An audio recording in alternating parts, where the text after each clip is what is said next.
Good morning, welcome back to the channel, welcome back to our Winterberry project. I am not sure how well our new microphone is going to work with wind, but if it's going to, today is the test. It is 40-mile-an-hour winds out today, so if the wind noise is bad for this segment, I'm sorry, but it's crazy windy. It's Sunday. We have a showing today on the house in a few hours, so we're going to shovel a path to the door so the clients don't have to walk through any snow. We had a couple guys here setting up scaffolding to get ready for projects this upcoming week. And we had the first stage of insulation done this week. We spray foamed all the corners and a couple of the floors. So I'll catch you on the inside of the house with an update for this week. We'll see you inside. Boss lady's back on site. Doing work today though, instead of yelling at me.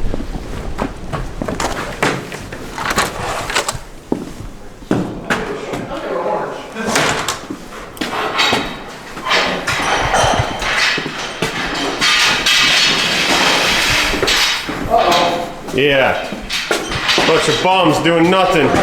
Nothing on a Sunday. This is what happens when you got 20-foot ceilings. You got to get creative to get to them. I mean, this is going to be fun. Because we have to get all of that installed this week before the drywall guys come next Monday. That is our ceiling detail that's going in there. So you've got these 4 pieces installed in the 4 corners. These are all arc rolled to give the contour we need for the whole room. I don't know if you'll be able to see it on here, but that is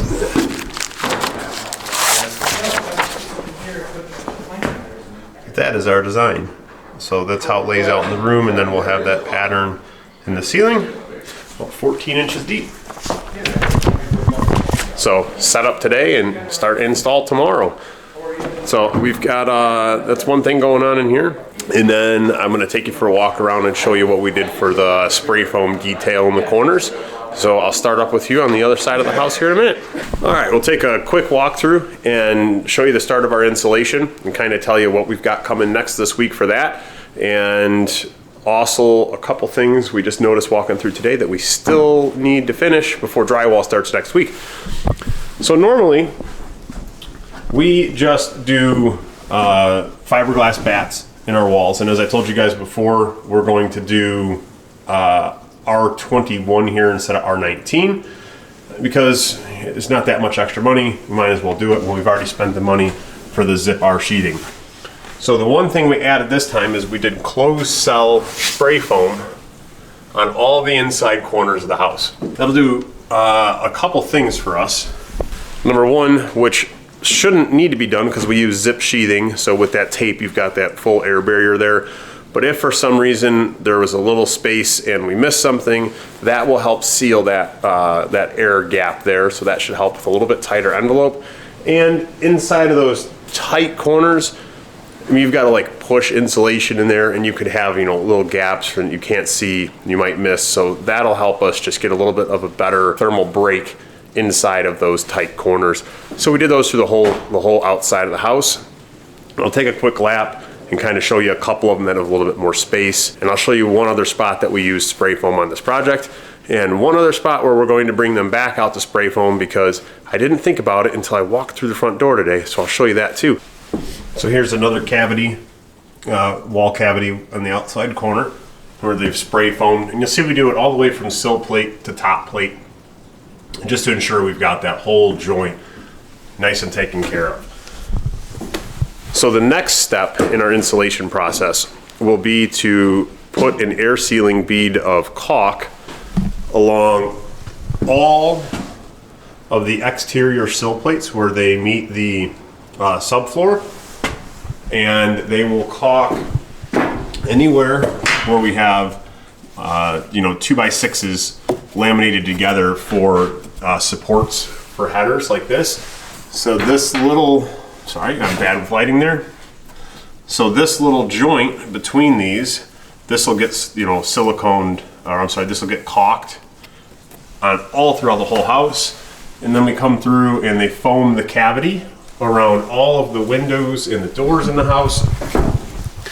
Once we have those 2 steps done, Then they'll come and start putting the insulating batts inside of the actual wall cavities themselves. So in the previous episode, we had showed you in the garage that we have a bedroom above it, and that floor is going to be, the ceiling of the garage. So we wanted to spray foam that. If you haven't seen that episode, do us a favor, go back, check it out.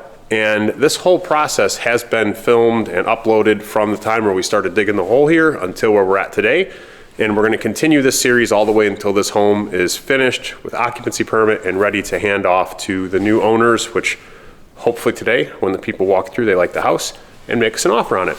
So here is that floor slash ceiling for that upstairs bedroom. And you'll see we have foamed the whole thing. So we'll have a nice warm floor in the winter and a nice not scalding hot floor in the summer, because when your garage is 90 degrees, you don't want your floor to be torching hot up there. And one thing, I don't remember if I showed you on a previous episode, is we've got our second window added. We were missing that one. You'll remember I forgot to have the guys install that. So our guys got that window installed, so our powder room has some good natural light in it now. And I'm gonna show you the one spot where I'm gonna bring the spray foam guys back out, and it's not a rush. We've got plenty of time for this because it's outside of the house.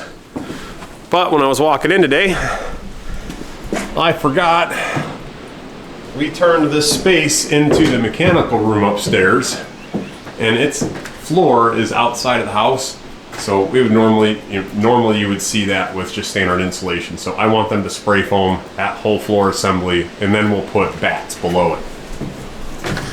And we are hoping to have our snow melted and gone and do our weatherproofing finally on the ceiling for the vault, because we've got some decent weather coming up in the next week. We want to get that poured with concrete, and we can't do that until that's waterproofed. So we're hoping we can get to that next week so we can get concrete the week after that. And the next time you guys come through, I'll be excited for you guys to see the finished ceiling. So hopefully we get that done tomorrow and the next day. And I forgot one other thing to show you. We're a week from drywall starting, and we're so focused on getting, plumbing done, getting some of our odds and ends finished, that we have completely spaced that our framers never put the pocket door mechanisms in for this pocket door, the one behind it, or the one clean across the house for the pantry. So we've got 2 pocket door assemblies here. I can't find the third one, but paid for it. Who knows where it's at. So I'm gonna have to order another one tomorrow morning, and hopefully they keep them in stock at our local lumber yard. I think they do. Get those 3 in before drywall starts in a week. So we've got a busy week ahead of us here. Appreciate you all taking the time for taking the tour with me. And as always, smash that thumbs up button for us. It helps a ton with the YouTube algorithm. And if you're liking the content, subscribe for us. And in the comments below, let us know if you have any questions, if there's any type of content you would like us to shoot, any questions you have that we could answer for you, and we'll catch you on the next episode.